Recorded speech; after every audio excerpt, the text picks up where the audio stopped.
and federal level. And then what you can do in your office, right? What you can do at your local government level. I've learned specifically in the past couple months that we start small and we grow, especially in changes that we want to see with all of our students, but specifically undocumented students. So if Alex, if you could get my presentation, awesome, thank you.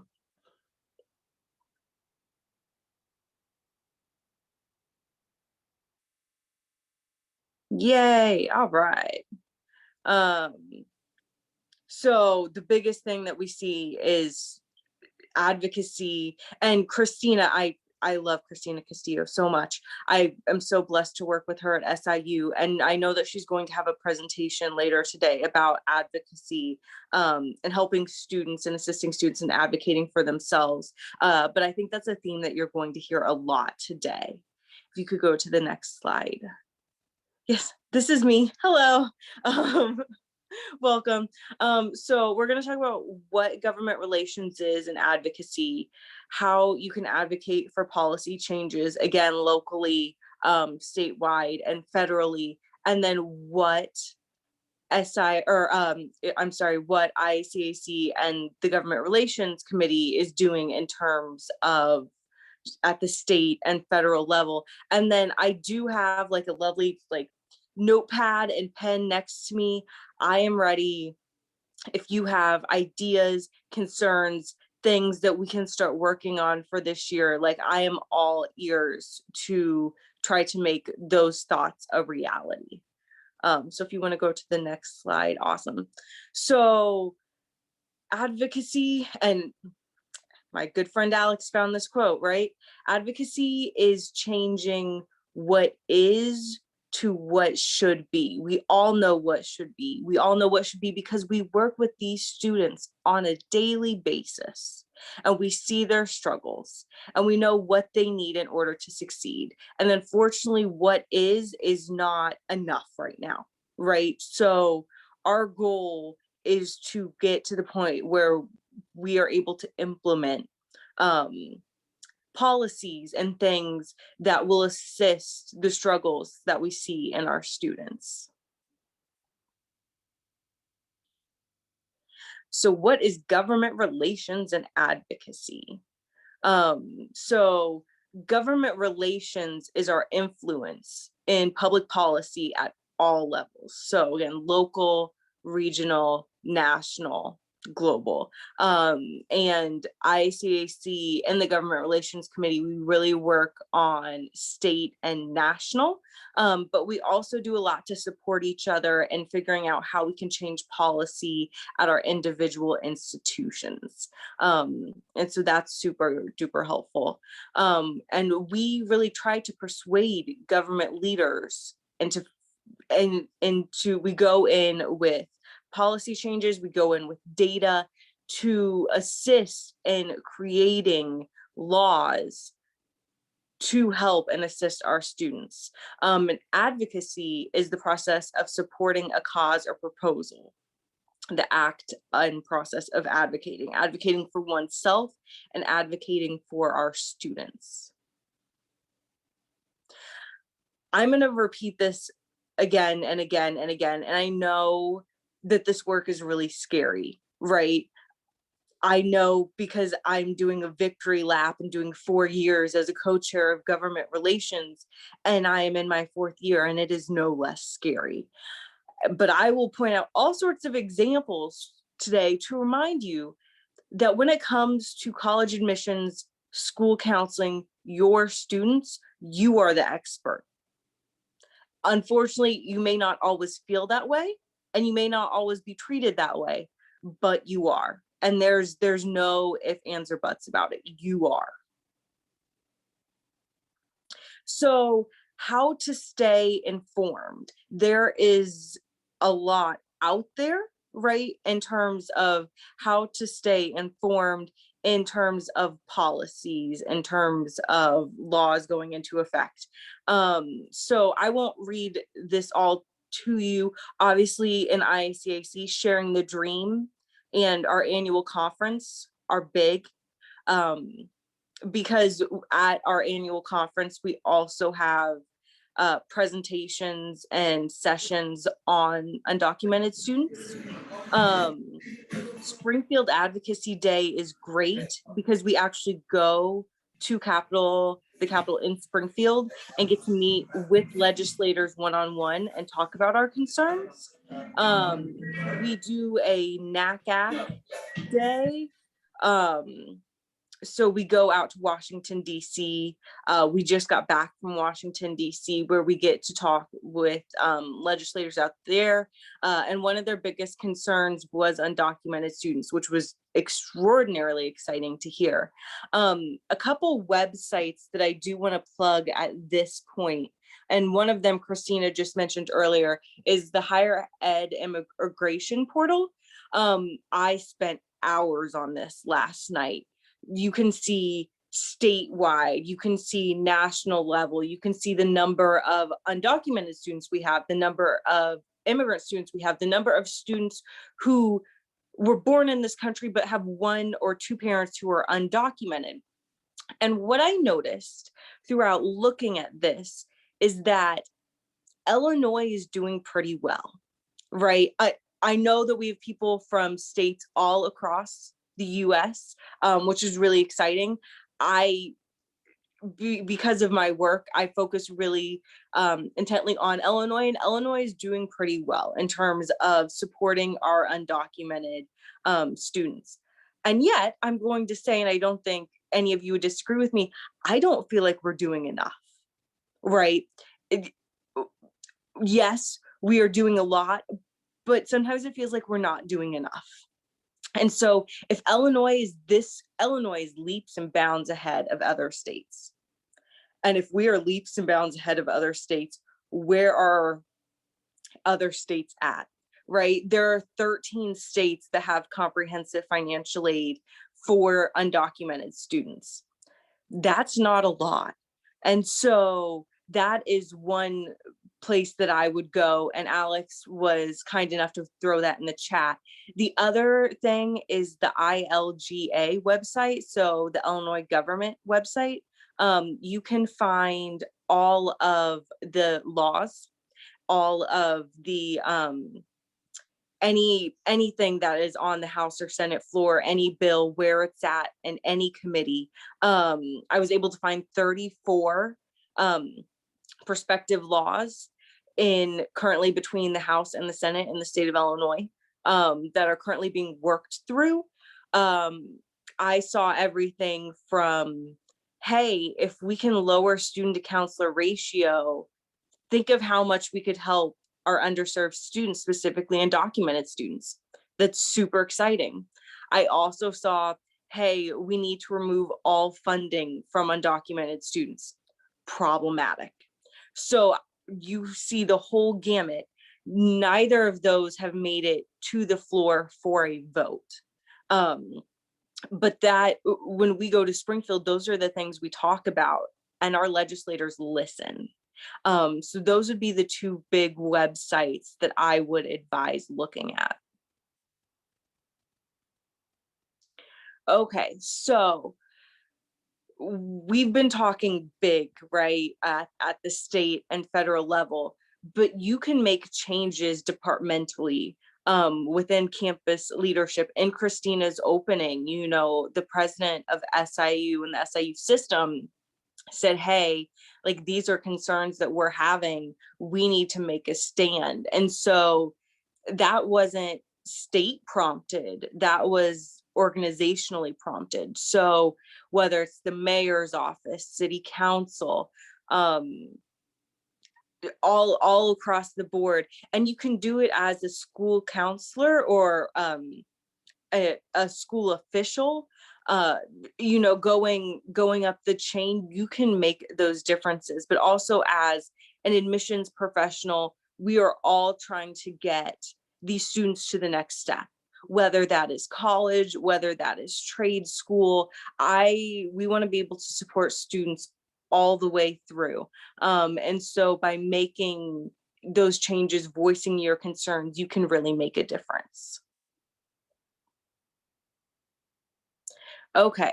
So, Alex, since this was at St. Francis, do you want to talk?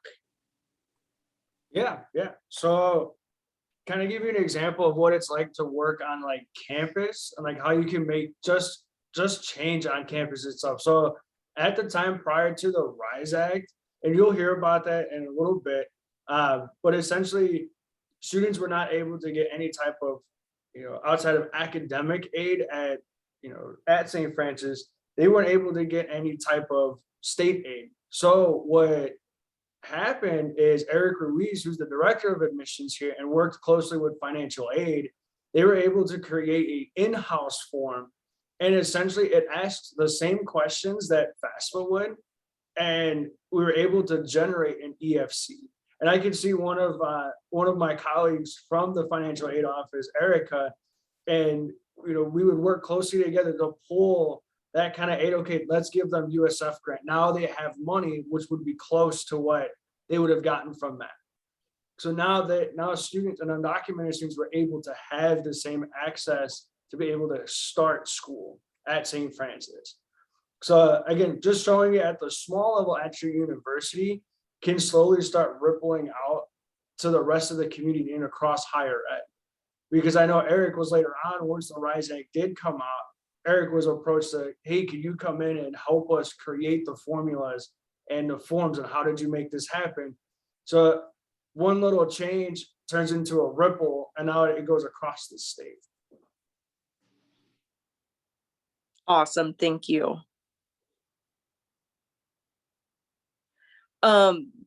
So some impacts that we've had, two examples are from Illinois, and one example is from Georgia. So the first one is several years ago, it was an Illinois state law that high schools had to put standardized test scores on transcripts when they sent them out to community colleges, trade schools, universities. And that's a problem for several reasons. As we all know, standardized tests are really not a great indicator for student success. And we find that the less funded a school district is, or the fewer opportunities that a student has, like we see with some of our undocumented students, that the less likely they are to test well. I also did not test well. Students don't generally test well, right? It's really hard. It's not setting them up for success. And so we were able to go to the Illinois legislature, to the House and the Senate, and pass a bill. So instead of saying schools must put the test score on, students or schools may put the test score on. And so now high schools have the option to put the test score or not, depending on what the student wants. And that really changed things for students and access, right? We're looking at this all through the prism of access for our students. In Georgia, they, until recently, like this year recently, did not have any type of need-based aid set up. Again, we take for granted the MAP grant, right? Our students are eligible for the MAP grant thanks to the RISE Act. But other states and students in other states are not so fortunate. So they did not have any type of need-based aid. And so their Association for Admissions Counseling and the need-based aid or need-based financial aid coalition work together to get the first implementation of need-based aid in the state of Georgia. Now, is that need-based aid eligible for undocumented students? No. Is that a problem? Yes. But they were able to take the first step and now are taking further steps to push so more students are eligible for aid. Alex, do you want to talk about the RISE Act? Yeah, so the RISE Act itself was signed into law in June of 2019. And I know that was a long, hard fought effort from what I'm seeing on this group. Almost everybody on here had some sort of fight, so some argument to say, why does this need to pass? Because I remember starting in 2018 and we were in Springfield saying, hey, you need to pass this. This is the implications that you can have. And once it's been signed into law, now, we've slowly seen the impact that it's had on a lot of undocumented students' lives. And just seeing just that the fact that, oh, I'm getting financial aid, I'm going to get help, just that slow piece to it has helped out a lot of students. And again, it might be one person, but once you get enough people and enough voices in the room to talk, the more power and the more change we can have. And so that's something that, again, from the RISE Act, being able to receive the MAP grant and state funding is very crucial. And it also not only helps our undocumented students, but it also helps our transgender students as well. So it became a very inclusive act altogether.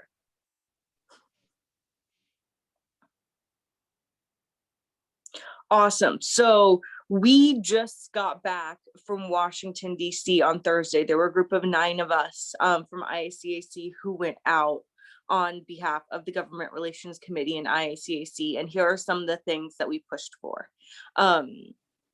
Doubling the Pell Grant. So Pell Grant, unfortunately, our undocumented students are not eligible for. But if you see the second thing on here, the biggest thing we talked about was the passage of the DREAM Act. We can provide a path to citizenship and higher education for qualified undocumented students, then those students could be eligible for the Pell Grant. And that would be very beneficial. And I will tell you that we discussed the DREAM Act with every single representative we met with. So we met with between 14 and 17 offices while we were out there. And every single one brought up the DREAM Act and how they're pushing for the DREAM Act. And so, again, that's really exciting to have that support in Illinois.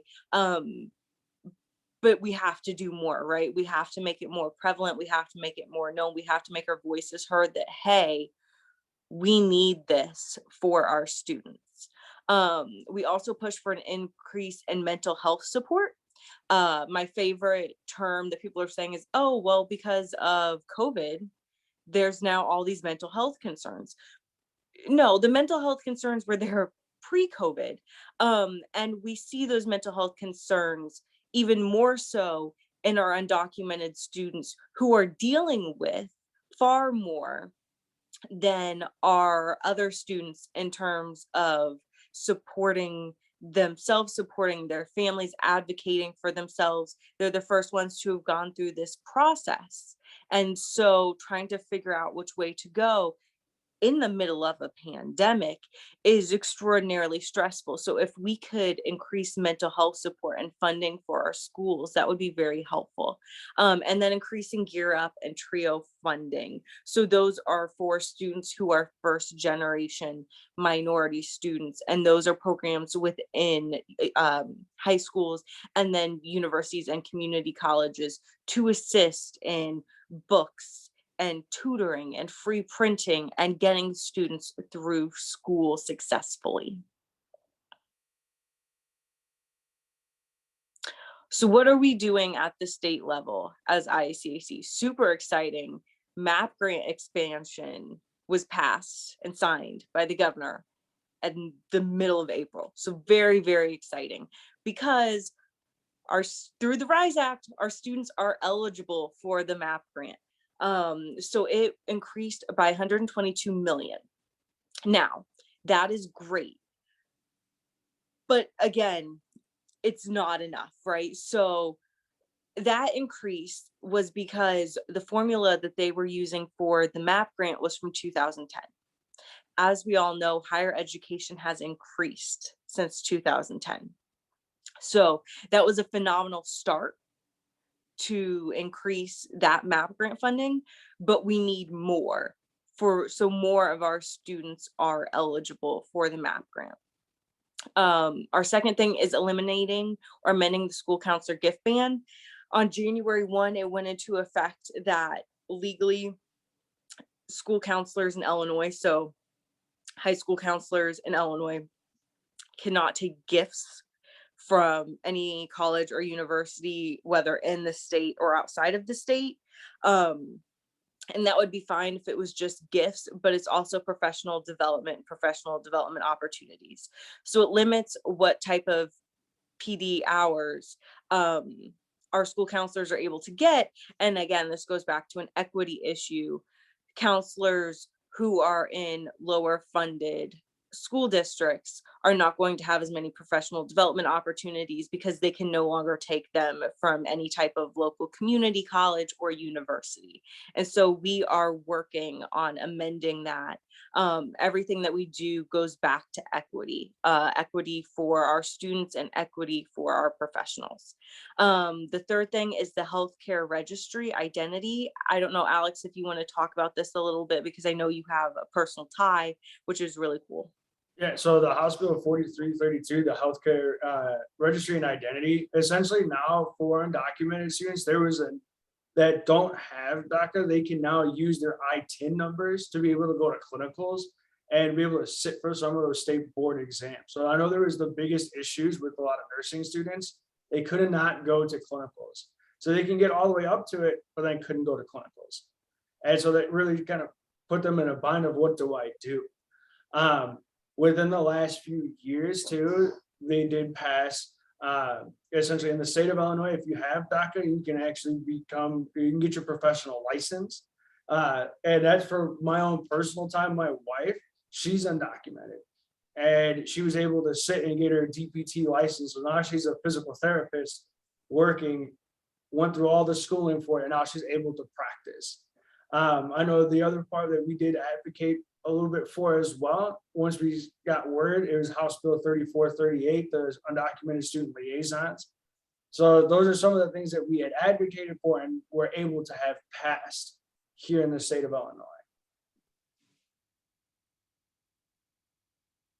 So now I would love to have a discussion of what are your thoughts? What would you like, or what kind of things would you like us to work on or work through, on behalf of IACAC? And then like, what issues do you see arising in your office, and see if we can kind of start a chat to talk through some of those.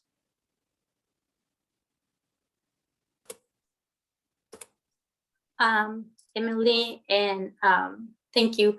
I think that for me, one of the things is that we still have undocumented students in college, right? So they don't have they do not have RISE Act or not eligible for RISE Act because they don't have the DACA status.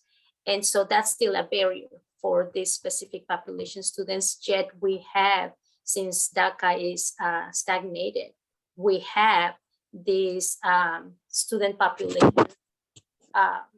really struggling. We do have the new policy for the ITIN number, which is beneficial for several of the students, but still the financial aid aspect or the financial help is still not there. So one of the things that I've thought before and is to, I don't know, and you, both of you are following policy and have the experience at federal level and state level. So one of the things that I've thought about is to create a petition, right, to provide some sort of protection or DACA status to the students that are enrolled in college that are undocumented.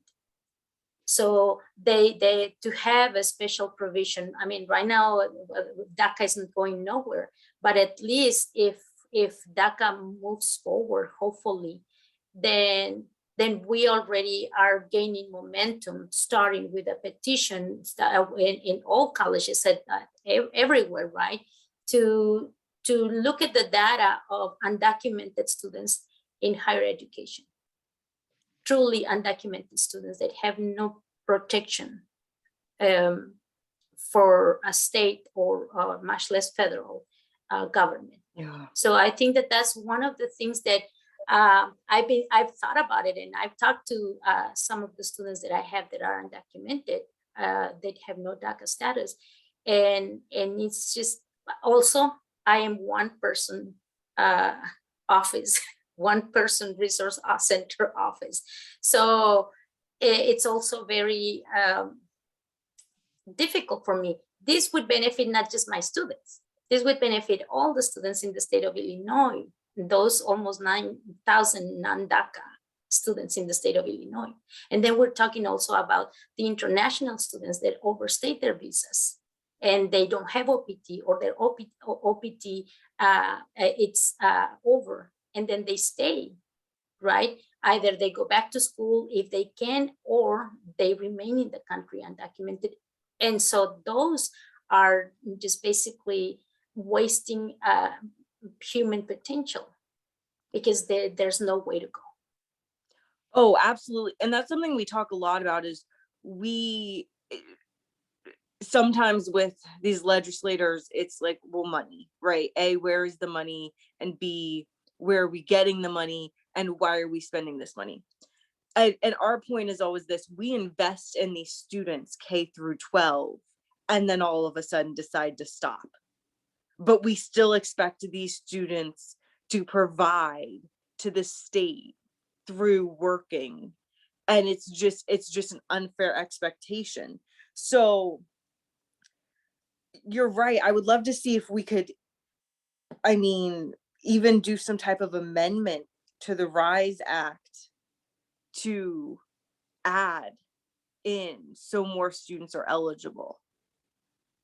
Yes, I mean, those students that have the ITIN number, right? If they already have had, I mean, because many of our undocumented students have the ITIN number, but for financial aid purposes, that's worthless.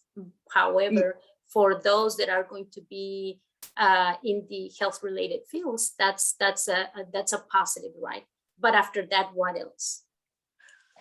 Yes, but the fact that they were able to get it passed for the healthcare means that we have a door that we can start kicking down. Absolutely, absolutely. You've got my wheels turning, Christina. Yeah, I think that we need to I mean, I don't know, an amendment, just as it was an amendment to convince, right, or to bring together the background check or organizations to buy into this specific benefit for undocumented students in the health-related fields. I mean, we have so many of the students that that's the dream, right? That's the dream, literally. And so now some are going to be able to fulfill that, but then we're still not providing the resources, right? That is a push of financial help within their careers, because they are not DACA. So some sort of an amendment on that with those students that are in the colleges, university and junior colleges that have ITIN number, to have the exception for them, just as they are supporting with taxes, as I repeated, the contributions that they have in this country, right? And in this state, and the money that still the federal government makes out of these DACA people, DACA applications renewals, then, I mean, I don't know. It's a lot of convincing to do, but I think it's worth it, because we have a lot of students that are worth fighting for those benefits. Oh, 1,000%, 1,000%. I'm currently in quarantine, but expect to knock on your door sometime next week. Please do. I'll be happy to see you. Yes, yes. Are there other things?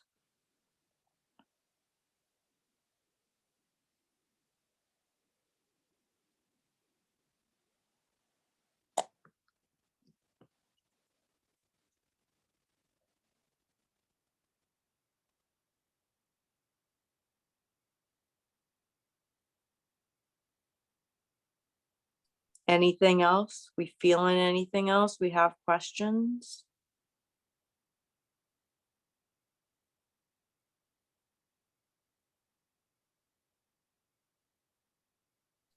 I mean, feel free to, you can either unmute yourself or you can drop a question in the chat on anything that we talked about.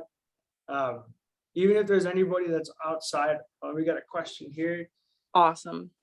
Could you share more about House Bill 3438 and the work that this position would be doing at their institutions? Let's see. Just double checking to see if there's anybody here. Okay, so for House Bill 3438, essentially it's creating a position at the institution, and it's required by all institutions to have a undocumented student liaison. So essentially it's creating its like their own office. And you work with undocumented students, you're helping them provide resources. That was the intent, so that people are able to go in and they have somebody to talk to. This way, it's not so much like one person in one department on one part of the campus that students have to go to. Like, this is creating a completely separate and brand new position that people can get hired for. I know, like, for example, at our at St. Francis, our undocumented student liaison will end up being Eric Ruiz. And that's just an extra role now that he's going to get put into. But if that happens, it's also in the law itself, is that they're supposed to help be compensated for it. So those are the kind of things behind 3438. I know there will be a session later today by Dr. Sandy Lopez and Tanya Cabrera. They're going to be going more in depth and in detail with how House Bill 3438 is going to work. Good question. And I love Alicia's comment. Yes, we are finding that many institutions are not following through on the intention or other duties as assigned. Isn't that always the truth? Other duties as assigned. Like, no, there should not be other duties as assigned.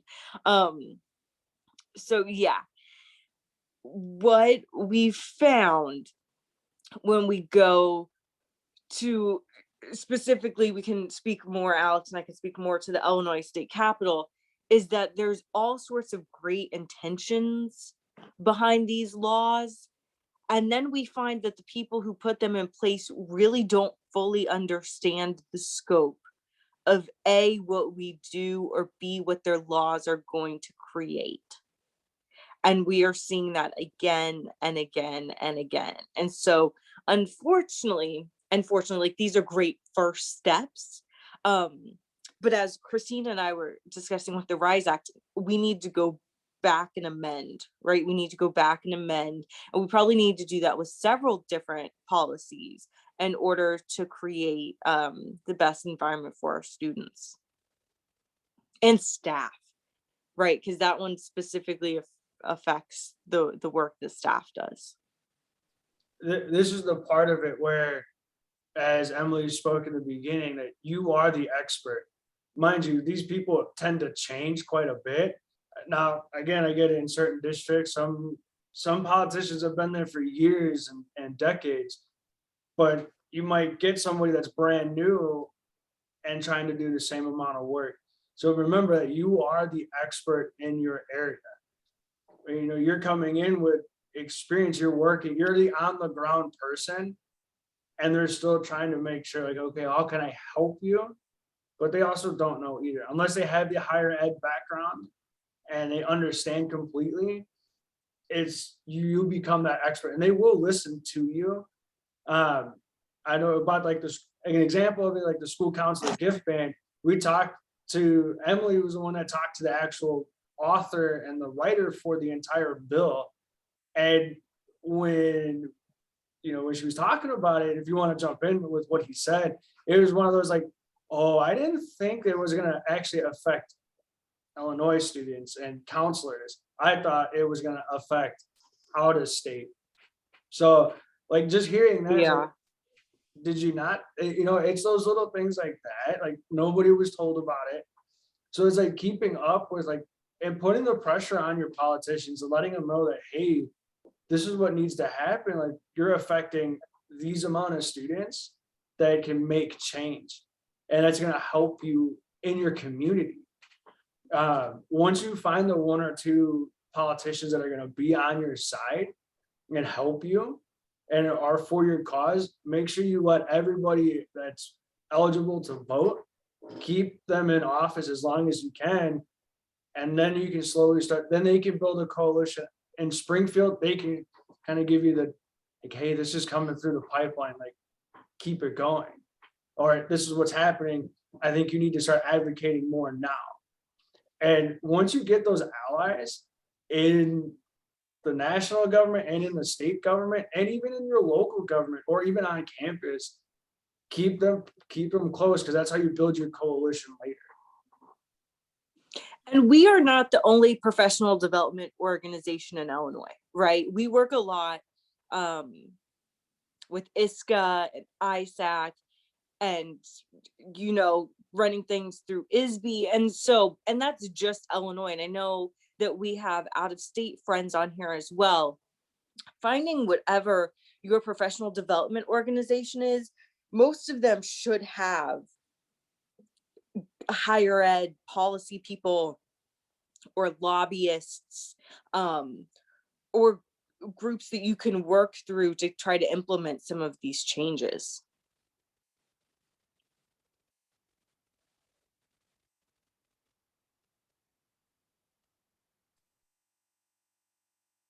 Are there any issues that anybody's seeing on their campus regarding either undocumented students or policies that you know that should change?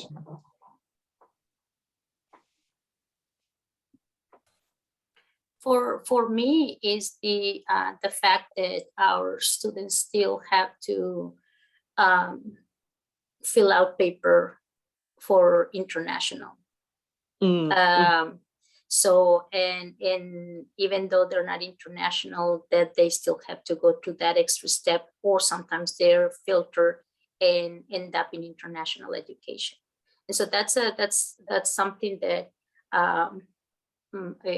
we need to work with admissions with regards to flag those students, to really set them aside and not send them to, if they have an affidavit, and that means that they are residents of Illinois, or that they have the promise to live in the state of Illinois.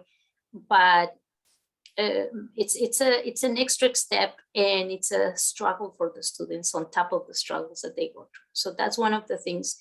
I was trying to fill out a voucher to help a student through the fund, that the emergency fund, the Hispanic Latino emergency fund tuition.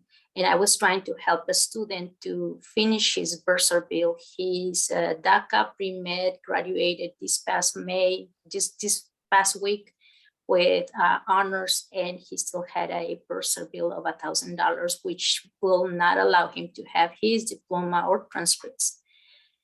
And so I was trying to fill out that voucher, but then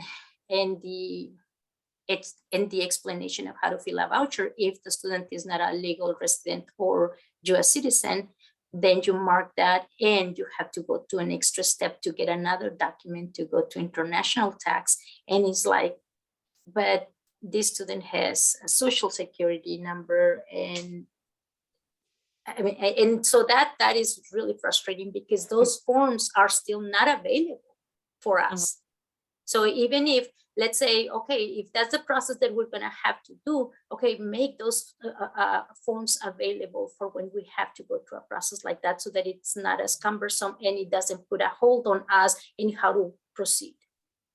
So that's one of the things that for me is very frustrating, and for the students especially.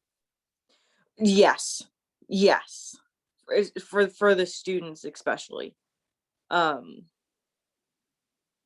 Yeah, and that's something we can work through as well, and try to figure out how to flag those in the CRM.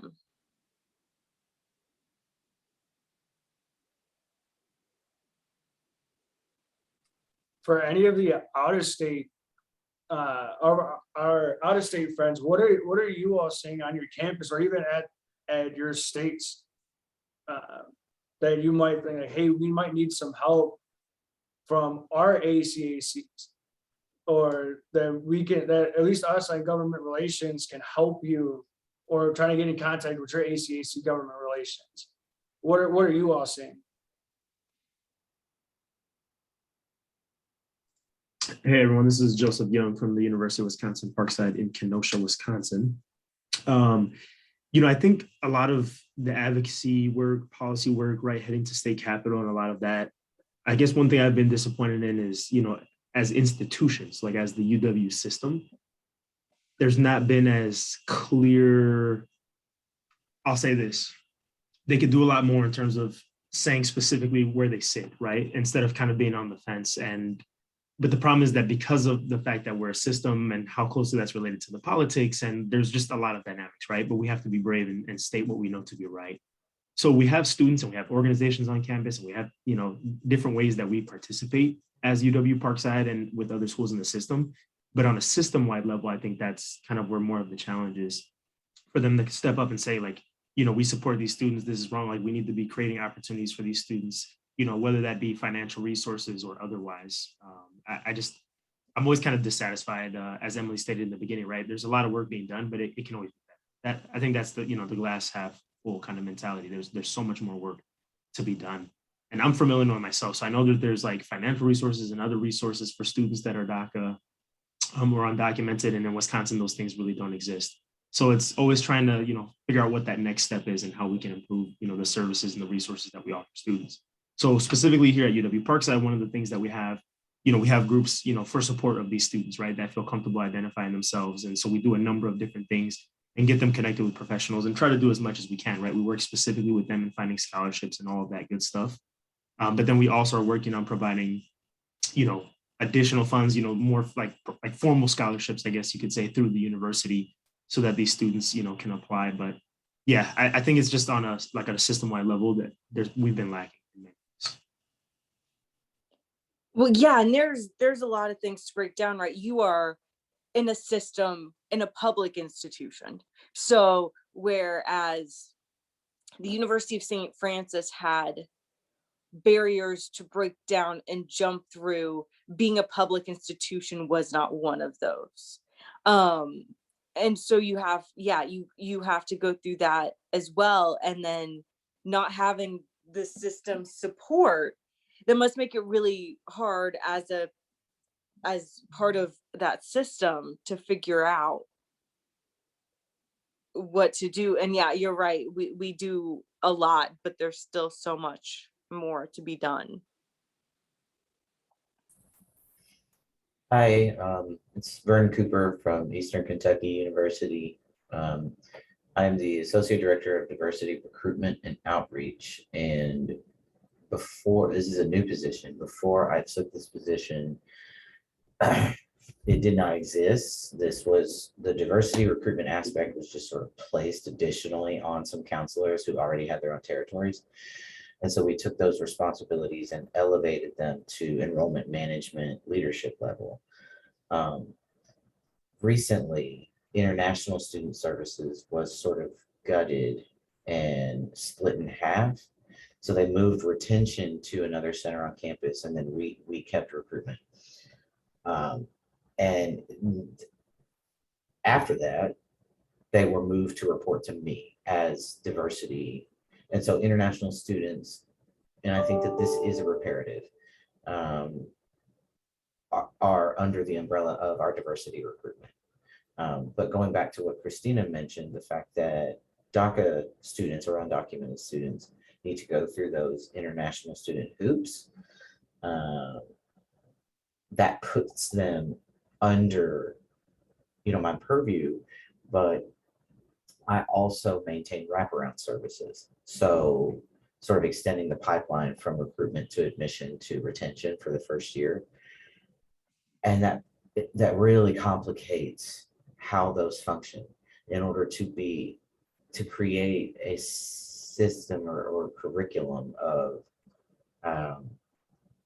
wraparound retention, services, which are inclusive of domestic diverse students. Visa, F1 and J1, international students and undocumented students. And I have been scouring for resources on how other people are doing it. And are we just crazy? Or, you know, have I been handed something that it can't be, you know, other people have had to do this. And so where can I go for resources on how people have accomplished this in the past? Because I just don't want, you know, I have an assistant director who he does their check-ins, right? He's their immigration person or whatever. I don't believe he has a particular facility with undocumented students. So I'm going to need to go and get that information myself. But the fact that we have now extended, because I believe the experiment in retention services being split off from us might have failed.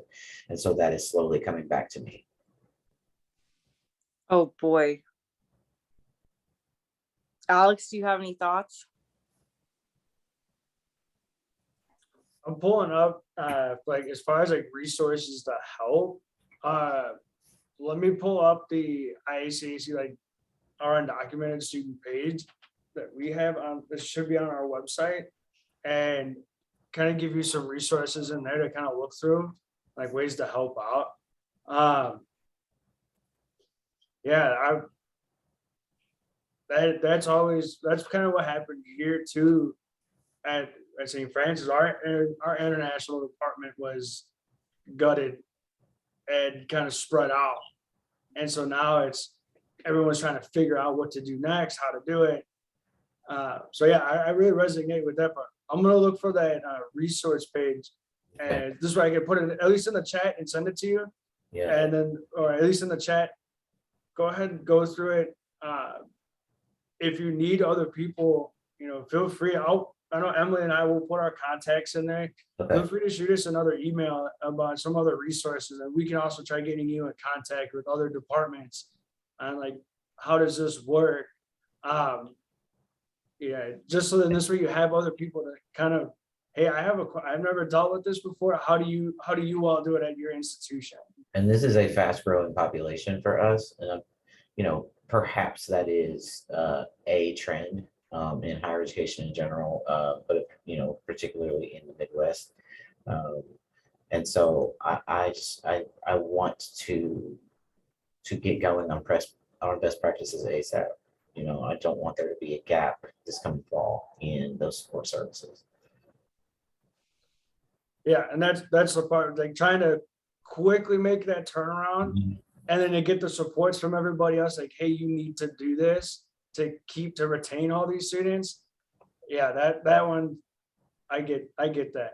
Let me look for that. Okay. That link for you, okay? Yeah, much appreciated. And Vern, I just want to clarify. So you are doing both recruitment and retention Yeah. of quote unquote All international students who may not be international. right. And that's on top of domestic students. And that's on top of domestic students. So thankfully I am the assistant director for international students reports to me. So I have his expertise. Okay. He's been doing this for a while. And so I handle reporting and I design the we sort of split up. So he's handling recruitment and check-in and all of the forms and things like that. And I handle retention. Because, you know, for the past until I took this job, I worked in retention services. So that was, you know, my experience. Right. Yes. I loved working with you and I miss you dearly. Yeah. So I moved over to recruitment. Okay. And then the retention piece was not supposed to follow me, but it kind of did. You know, it's kind of like church. Like if you just happen to be good at it, it just winds up being your job. So it right now they're saying it's just first year.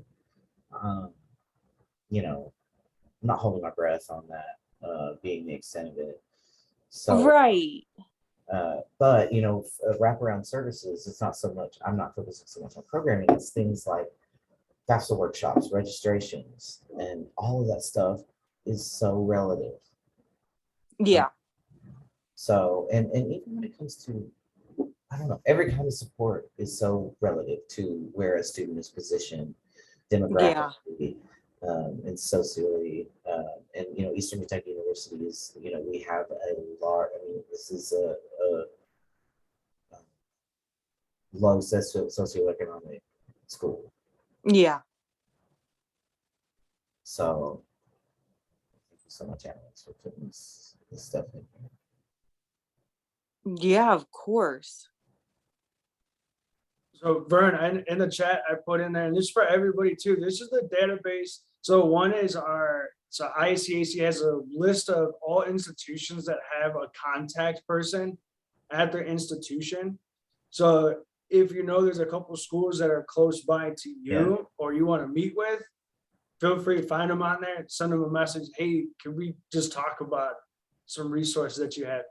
The other list on there is on IACAC's website is a full undocumented page full of resources, questions that you normally get asked, and what you can do. And the other in Illinois that you can go reach out to, like organizations.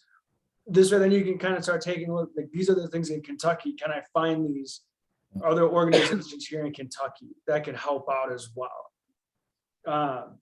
So like that's the starting spot, I would say, to kind of look through for some resources. Again, we have a bunch of professionals here that can really reach out and help out too. Okay. All right, appreciate y'all so much. No problem.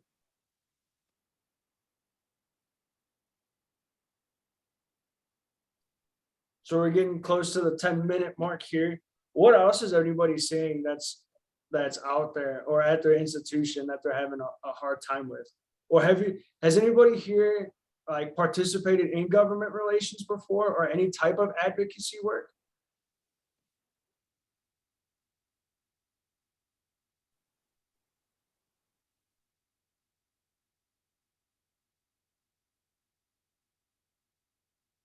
I mean, I'm pretty sure I have a feeling there was probably a lot prior, right? Leading up to like the RISE Act, or, even during, I know in 16 when, Trump was elected, there was a lot of advocacy work that was being done to make sure, and a lot of protections, hey, these things need to stay in place right now. So I know there's a lot of, I mean, there might be signs it's still 10 o'clock in the morning. People probably still haven't had all the coffee yet, but I'm pretty sure that there's been a lot of, resources or people have advocated. And if that's something you still really want to do, we really want you to join and be a part of government relations. And again, even if this is your first time with doing it, you have experts here. You have Emily, myself, Christina, there's Steve, Paul. There's a bunch of people that have gone on this work for 5, 10, 15 years. Yeah. Have done amazing work, and including yourselves, right? Again, for those of you that have done it before, again, you are that expert. Let's share that knowledge, and we can start training the next group of advocates to help promote the change.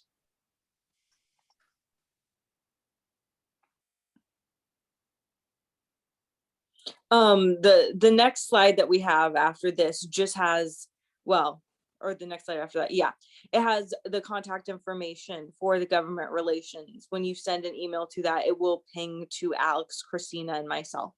So one of us will respond if you have questions, comments, concerns, need to find people in your own state. We have connections as well that we can help assist in that. And then if you are interested, we are going to have a government relations meeting at Oak Park Library on Friday at 1. But there will be a large virtual component because many of us have come down with COVID. So if that's something you're interested in and you want to join us, we would love to have you.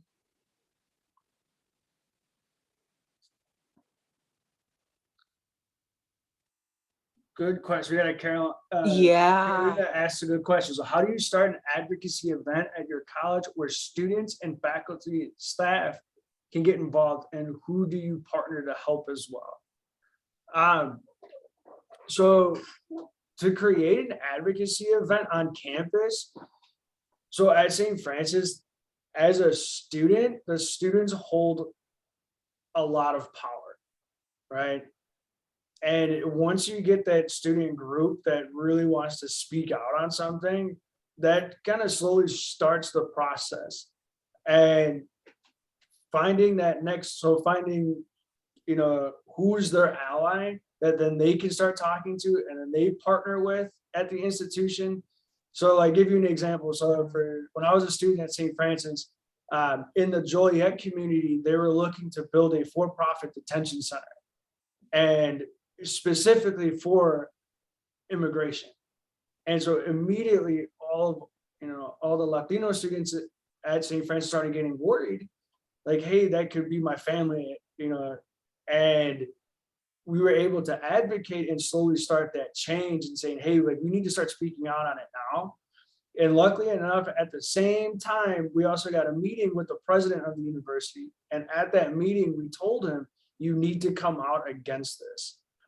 And in the meantime, we had already planned on protesting, and we got the clearance from the university, like, hey, we're going to go protest. And once the school started seeing that we were serious about this, that within a week of our within about, I would say 2-3 weeks from that conversation, the president reached out to the mayor's office and said, hey, we don't want, the University of St. Francis takes a stand. It goes against all of our Franciscan values. We highly don't want this in the community. 3 months later, after still advocating for it on campus, right, still saying like, hey, this doesn't work, we went into the community and still said like, hey, this does not, it goes against everything that Joliet's about, right? And about 3-4 months later, they said that, you know what, we're not going to come, we're not going to build it. So just that the students holding all that power, right, it's their voice. In the end, they're still the ones essentially paying our salaries when you really in the big picture of it. And getting the students to really understand that part, like, hey, your voice means a lot, use it, right? Start talking, and again, building that support system behind the scenes. So finding those allies in key areas like financial aid, student support centers, any of the big resources. If you have like Greek life, finding Greek life that's on campus, like, hey, these are things that could affect you later. That's how you really just kind of slowly build, one, the event itself, but two, building the back end supports that the student may not see up front, that how the entire college and higher ed is so intertwined within each other. Again, at least that's something that I've seen it from my experience as a student. And then on the administrative side is being on the back end and letting the student have the voice while you're still there to protect them from any type of ramifications that could happen.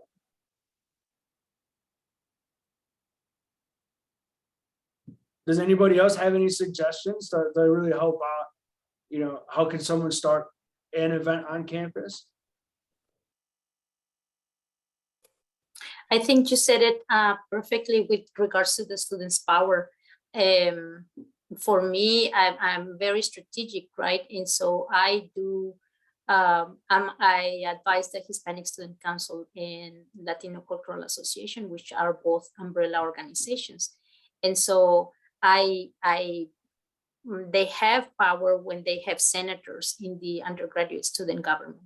So we have, I call it the sustainable leadership, right? Because you have to really basically teach them, empower them to be the kind of leader. And right now, 2 of my senators are DACA students. And so that brings a lot of power, and that brings the opportunity for them to also on their own voice their opinions, raise their voice, and make changes.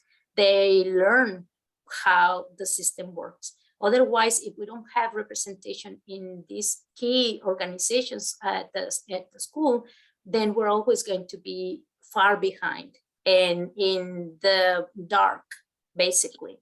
So for me, that's one of the things to really empower the students and bring them together.